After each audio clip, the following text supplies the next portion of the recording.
ഓം നമോ വെങ്കിടേശായ. നമസ്കാരം. ആത്മീകം കുടുംബത്തിൻ്റെ പുതിയൊരു പതിവിലേക്ക് എല്ലാവർക്കും സ്വാഗതം. നാളെ സങ്കടഹര ചതുർത്ഥിയോടുകൂടി വരുന്ന വെള്ളിയാഴ്ച ദിവസം ലക്ഷ്മി ദേവിയുടെ വഴിപാടിന് ഏറ്റവും അനുയോജ്യമായ ദിവസമാണ് വെള്ളിയാഴ്ച എന്ന് പറയുന്നത്. ശുക്രഭഗവാന്റെ അനുഗ്രഹം അതീതമായി നിറഞ്ഞു നിൽക്കുന്ന ഒരു ദിവസമാണ് വെള്ളിയാഴ്ച. ഈ ദിവസങ്ങളിൽ നമ്മൾ ലക്ഷ്മി ദേവിയെ വഴിപാട് ചെയ്യുന്നതിലൂടെ നമ്മുടെ സാമ്പത്തിക തടസ്സങ്ങളെ പരിപൂർണമായി മാറ്റിയെടുക്കുവാനും നമ്മുടെ കുടുംബത്തിൽ ഐശ്വര്യവും സമാധാനവും സന്തോഷവും വന്നു ചേരുവാനും സഹായിക്കുമെന്ന് നമുക്ക് എല്ലാവർക്കും അറിയാം. അതുപോലെ തന്നെ നമ്മുടെ സങ്കടങ്ങളെ തീർത്തു തരുവാൻ സാധിക്കുന്ന ഭഗവാനാണ് ഗണേശ ഭഗവാൻ. പൗർണമി തിഥി കഴിഞ്ഞു വരുന്ന 4ാമത്തെ ദിവസത്തെയാണ് സങ്കടഹര ചതുർത്ഥി എന്ന് പറയുന്നത്. പേരുപോലെ തന്നെ സങ്കടങ്ങളെ ഇല്ലാതാക്കുവാൻ സാധിക്കുന്ന ദിവസമാണ് സങ്കടഹര ചതുർത്ഥി.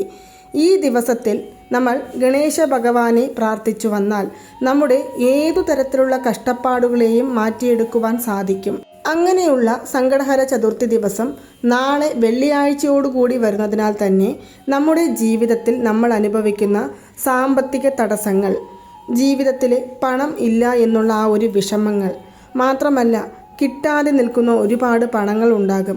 ആ പണം കുടുംബത്തിൽ സമാധാനമില്ലായ്മ, ഐശ്വര്യമില്ലായ്മ, എപ്പോഴും വീട്ടിൽ പ്രശ്നങ്ങളും പരിഭവങ്ങളും പരാതികളും നിറഞ്ഞു നിൽക്കുക തുടങ്ങിയ അനേകായിരം പ്രശ്നങ്ങളെ ഇല്ലാതാക്കുവാൻ സാധിക്കുന്ന ഒരു അത്ഭുത ദിവസം കൂടിയാണ് നാളെ. നാളെ രാവിലെ 8:32 ചതുർത്ഥി തിഥി ആരംഭിക്കുന്നത്. ഇത് ശനിയാഴ്ച രാവിലെ 5:30 വരെ ഉണ്ട്. അതിനാൽ തന്നെ നാളെ നിങ്ങൾക്ക് എപ്പോഴെല്ലാം സമയം കിട്ടുന്നുവോ ആ സമയത്തെല്ലാം ഞാൻ ഇവിടെ പറയുന്ന ഈ മന്ത്രം ചൊല്ലിക്കൊണ്ടേ ഇരിക്കാവുന്നതാണ്. പൂജാമുറിയിൽ കയറി മാത്രമേ ചൊല്ലാവൂ, അല്ല നമ്മൾ ക്ഷേത്രത്തിൽ ഇരുന്നു കൊണ്ട് ചൊല്ലണോ എന്നൊന്നും നിങ്ങൾക്ക് സംശയം വേണ്ട. പൂജാമുറിയിൽ ഇരുന്നു കൊണ്ട് ചൊല്ലിയാലും ക്ഷേത്രത്തിൽ ഇരുന്നു കൊണ്ട് ചൊല്ലിയാലും ഇല്ല നമ്മൾ ജോലി തിരക്കുകൾക്കിടയിൽ നമ്മുടെ മനസ്സിൽ തന്നെ ഇത് ജപിച്ചുകൊണ്ടിരുന്നാലും നമുക്ക് നന്മകൾ മാത്രമാണ് ഈ മന്ത്രം ചൊല്ലുന്നതിലൂടെ നേടിയെടുക്കുവാൻ സാധിക്കുന്നത്. ഇനി ഒരു പക്ഷേ നാളെ വൈകുന്നേരം നമ്മൾ പൂജാമുറിയിൽ വിളക്ക് തെളിയിച്ച് പ്രാർത്ഥിക്കുന്ന സമയത്ത് നമുക്ക് ഈ മന്ത്രം ചൊല്ലാവുന്നതാണ്. അതും സാധാരണയായിട്ട് നമ്മൾ എപ്പോഴും വെള്ളിയാഴ്ചകളിൽ നെയ് ദീപം തെളിയിച്ചു പ്രാർത്ഥിക്കുവാനായിട്ടാണ് പറയുന്നത്. വെള്ളിയാഴ്ച ദിവസങ്ങളിൽ മാത്രമെങ്കിലും നമ്മുടെ വീടുകളിൽ നെയ്ദീപ വഴിപാട് ചെയ്യുന്നത് നമ്മുടെ ജീവിതത്തിൽ ഐശ്വര്യം വർദ്ധിപ്പിക്കുന്നതായിരിക്കും. മഹാലക്ഷ്മി ദേവിയുടെ അനുഗ്രഹം നമ്മളിലേക്ക് വന്നു ചേരുകയും ചെയ്യുന്നതായിരിക്കും. അതുപോലെ തന്നെ നമ്മൾ നാളെ പാൽ പായസം നൈവേദ്യമായിട്ട് സമർപ്പിക്കുവാൻ സാധിക്കുകയാണെങ്കിൽ അതും വളരെ ഉത്തമമാണ്. ഇത് പറ്റുമെങ്കിൽ മാത്രം ചെയ്യാം. ഇനി അതല്ല ഞങ്ങൾ നൈവേദ്യമായിട്ട് വേറെ എന്തെല്ലാം സമർപ്പിക്കാം എന്ന് ചോദിക്കുകയാണെങ്കിൽ പഴവർഗ്ഗങ്ങൾ സമർപ്പിക്കാം, വെളുത്ത നിറത്തിലുള്ള ഡയമണ്ട് കൽക്കണ്ട് സമർപ്പിക്കാം.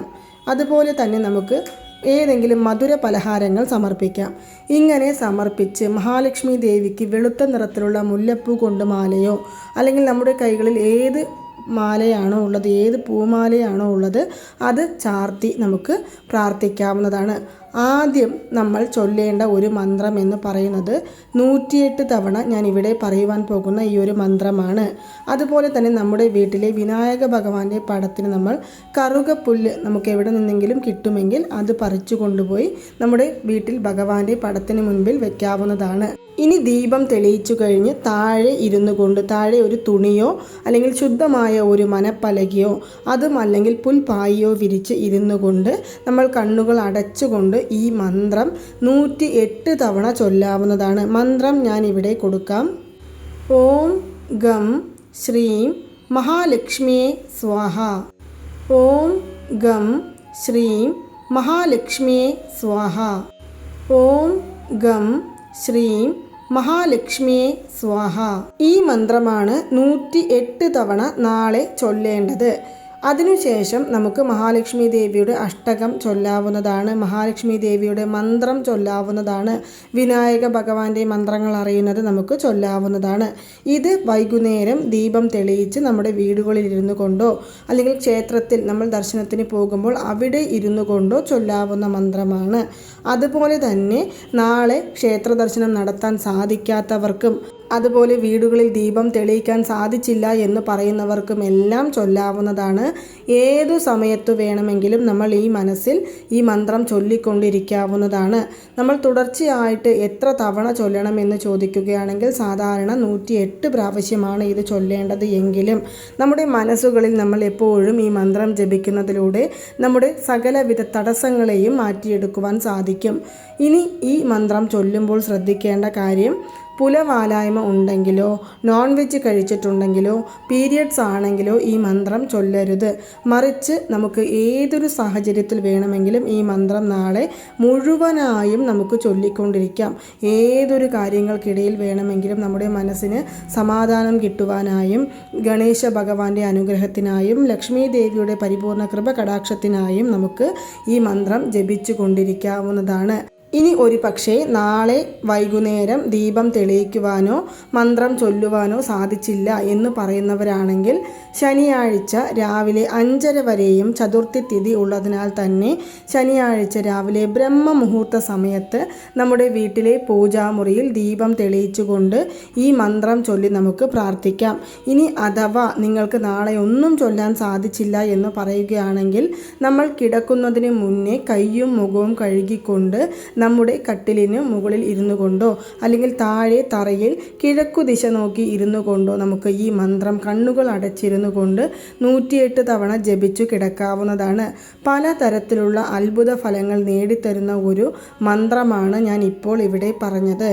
അതുപോലെ തന്നെ ഈ മന്ത്രം നിങ്ങൾക്ക് വേറെ ഏതെല്ലാം സമയങ്ങളിൽ ചൊല്ലാം. ഇനി ചതുർത്ഥി ദിവസം അല്ലെങ്കിൽ വെള്ളിയാഴ്ച ദിവസം മാത്രമല്ലാതെ ഏതു ദിവസങ്ങളിൽ ചൊല്ലാമെന്ന് ചോദിക്കുകയാണെങ്കിൽ സ്വർണം വാങ്ങിക്കുവാൻ പോകുന്ന ദിവസങ്ങളിൽ രാവിലെ നമ്മുടെ വീട്ടിലെ പൂജാമുറിയിൽ ദീപം തെളിയിച്ച് ഈ മന്ത്രം 108 തവണ ചൊല്ലി ഓം സ്വർണ്ണ ഗണപതിയേ നമ എന്നുള്ള മന്ത്രവും 108 തവണ ചൊല്ലി നമ്മൾ സ്വർണങ്ങൾ വാങ്ങിക്കുവാൻ പോകാവുന്നതാണ്. ഇത് നമ്മുടെ വീട്ടിലെ സ്വർണ്ണ ദോഷത്തെ ഇല്ലായ്മ ചെയ്യുവാനും നമ്മുടെ കയ്യിലുള്ള സ്വർണം പണയത്തിന് പോകാതെ നമ്മുടെ കൈകളിൽ തന്നെ ഇരിക്കുവാനും സാധിക്കുന്ന ഒരു അത്ഭുത മന്ത്രമാണ്.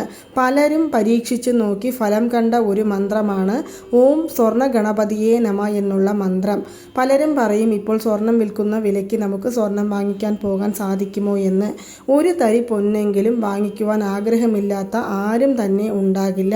അങ്ങനെ വാങ്ങിക്കണമെന്ന് ആഗ്രഹമുള്ളവർക്കും നിത്യേന ദീപം തെളിയിച്ച് ഞാൻ നേരത്തെ പറഞ്ഞ മന്ത്രവും ഓം സ്വർണ്ണ ഗണപതിയെ നമ എന്നുള്ള മന്ത്രവും 108 പ്രാവശ്യം ജപിച്ചു വന്നാൽ തീർച്ചയായും എത്ര ബുദ്ധിമുട്ടുകളിലൂടെയാണ് നമ്മൾ കടന്നു പോകുന്നത് എങ്കിലും നമുക്കും ഒരു തരി പൊന്ന് വാങ്ങിക്കുവാനുള്ള യോഗം മഹാലക്ഷ്മി ദേവിയും വിനായക ഭഗവാനും തന്ന് അനുഗ്രഹിക്കുന്നതായിരിക്കും. ചൊല്ലി നോക്കൂ, പൂർണ്ണമായ ഫലം നമ്മളിലേക്ക് വന്നു ചേരുന്നതായിരിക്കും. അപ്പോൾ നിങ്ങൾക്ക് എല്ലാവർക്കും ഈ ഒരു വീഡിയോ ഇഷ്ടമായി കാണുമെന്ന് വിശ്വസിക്കുന്നു. ഈ വീഡിയോ ഇഷ്ടമായാൽ മറ്റുള്ളവരിലേക്കും കൂടി എത്തിക്കുവാനായിട്ട് ശ്രമിക്കുക. മാത്രമല്ല നമ്മുടെ ചാനലിൽ മെമ്പർഷിപ്പ് ഉണ്ട്. അതിൽ ജോയിൻ ചെയ്യുവാൻ ആഗ്രഹിക്കുന്നവരുണ്ടെങ്കിൽ നമ്മുടെ സബ്സ്ക്രൈബ് ബട്ടൻ്റെ തൊട്ടടുത്ത് തന്നെ ജോയിൻ ബട്ടൺ ഉണ്ട്. അതിലൊന്ന് പ്രസ് ചെയ്താൽ മതിയാകുന്നതാണ്. കൂടാതെ നമ്മുടെ ചാനൽ സബ്സ്ക്രൈബ് ചെയ്യാതെ കാണുന്ന ഒരുപാട് പേരുണ്ട്. അവർക്ക് നമ്മുടെ വീഡിയോകൾ ഇഷ്ടമാവുകയാണെങ്കിൽ സബ്സ്ക്രൈബ് ചെയ്യുവാനും സപ്പോർട്ട് ചെയ്യുവാനും മറക്കരുത്. അപ്പോൾ നന്ദി, നമസ്കാരം.